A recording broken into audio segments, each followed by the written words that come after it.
Hello guys जय जगन्नाथ। ଏବେ social ମିଡ଼ିଆରେ ଏକ ମେସେଜ ଭାଇରାଲ ହେଉଛି ଯେ ଯଦି ଆପଣଙ୍କ ଫୋନ୍ପେ ୱାଲେଟ୍ ଗୋଟେ ବର୍ଷ ଇନଏକ୍ଟିଭ୍ ରହିଲା ପ୍ରତି 3 ମାସରେ 100 ଟଙ୍କା ଲେଖା ଚାର୍ଜ କଟିଯିବ। କିନ୍ତୁ ଧ୍ୟାନ ଦିଅନ୍ତୁ ଏହି ଚାର୍ଜ କେବଳ ଫୋନ୍ପେ ୱାଲେଟ୍ ପାଇଁ ଲାଗୁ ହୋଇଛି, ନର୍ମାଲ ୟୁପିଆଇ ଆକାଉଣ୍ଟ ପାଇଁ ନୁହେଁ।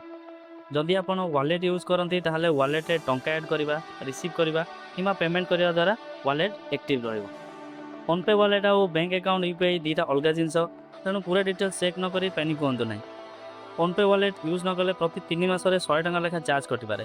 କିନ୍ତୁ ଏହି ଚାର୍ଜକୁ କେମିତି ଆଭଏଡ଼୍ କରିବେ ଭିଡ଼ିଓ ଶେଷ ପର୍ଯ୍ୟନ୍ତ ଦେଖନ୍ତୁ, ମୁଁ ଆପଣଙ୍କୁ ଷ୍ଟେପ୍ ବାଇ ଷ୍ଟେପ୍ ବତାଇବି। ତା ପୂର୍ବରୁ ଭିଡ଼ିଓକୁ ଲାଇକ୍ ଆଉ ଚ୍ୟାନେଲକୁ ସବସ୍କ୍ରାଇବ୍ କରିଦେବେ। ଯଦି ଆପଣ ୱାଲେଟ୍ ୟୁଜ୍ କରୁଛନ୍ତି ତାହେଲେ ୱାଲେଟ୍ କ୍ଲୋଜ୍ ମଧ୍ୟ କରିପାରିବେ।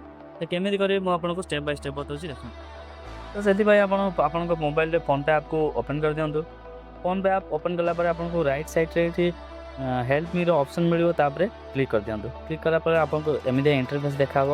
ତ ଏଠି ବି ଆପଣ ରାଇଟ୍ ସାଇଡ଼୍ରେ ଥିବା ହେଲ୍ପ ଅପସନ୍ ଉପରେ କ୍ଲିକ୍ କରିଦିଅନ୍ତୁ। ଏବେ ତଳେ ଥିବା how do I close my PhonePe wallet option ଉପରେ କ୍ଲିକ୍ କରିଦିଅନ୍ତୁ।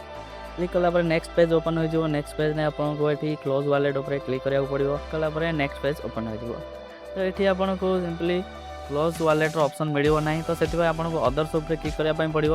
ଅଦର୍ସ ଉପରେ କ୍ଲିକ୍ କଲା ପରେ ଏଠି ଆପଣଙ୍କୁ ଫୋନ୍ପେ ସହିତ ମେସେଜ୍ ଦ୍ୱାରା ଚାଟ୍ କରିବା ପାଇଁ ପଡ଼ିବ।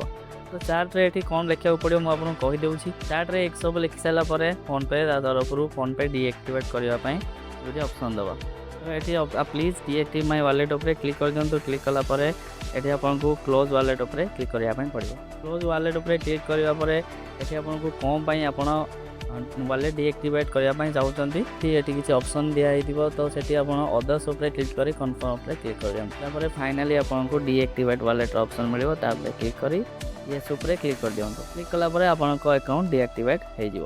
ଏଠି ଚେକ୍ କରିବା ପାଇଁ ପୁଣି ହୋମ୍ ସ୍କ୍ରିନ୍କେ ପଳେଇ ଆସନ୍ତୁ। ହୋମ୍ ସ୍କ୍ରିନ୍କେ ଆସିଲା ପରେ ଏଠି ଆପଣଙ୍କୁ ଫୋନ୍ପେ ୱାଲେଟ୍ ଉପରେ କ୍ଲିକ୍ କରିଦିଅନ୍ତୁ। କ୍ଲିକ୍ କଲା ପରେ ଏଠି ଆପଣ ଦେଖିପାରିବେ your wallet is closed. Wallet permanently close ହୋଇସାରିଛି।